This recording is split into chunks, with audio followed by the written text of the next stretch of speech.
प्रभाग क्रमांक 13 मधील मित्रगोत्री पाण्याची टाकी येथील विविध समस्यांची नगरसेवकांनी केली पाहणी।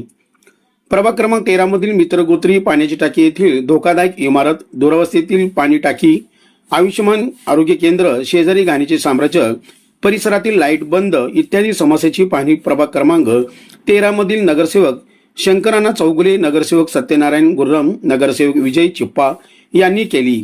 यावेळी सामाजिक कार्यकर्ते नंदकिशोर देडवानी, झोन क्रमांक 8चे इंजिनियर विक्रम पाटील, ओंकार महाजन, क्रांतीसूर्य प्रतिष्ठानचे संस्थापक अध्यक्ष आदर्श भयादळे उपस्थित होते। आयुष्यमान आरोग्य केंद्राचे डॉक्टर सानिया शेख मॅडम मित्रगोत्री पाणी टाकीमधील समस्याचे निवारण लवकरात लवकर करून देण्याचे आश्वासन शंकर चौगुले, सत्यनारायण गुर्रम, विजय चिप्पा यांनी आश्वासन दिले।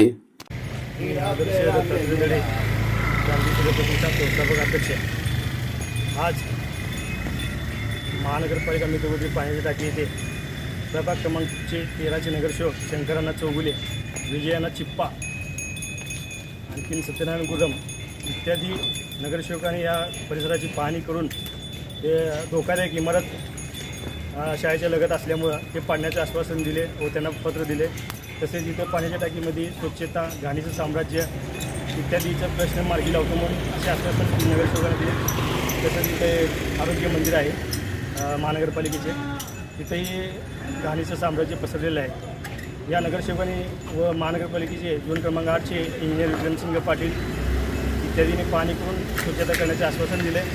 त्या आश्वासनाला पूर्तता करावी हे क्रांतीसूर्य प्रतिष्ठानच्या वतीने मी त्यांना हे सांगतो की नगरसेवकांना सांगतो व तसेच इथं आल्याबद्दल मी त्यांचं धन्यवाद व आभार मानतो आणि त्यांनी कामाची पूर्तता करावी, आश्वासन दिल्यासारखं कामाची पूर्तता करावी हे नम्र विनंती। जय हिंद, जय भारत।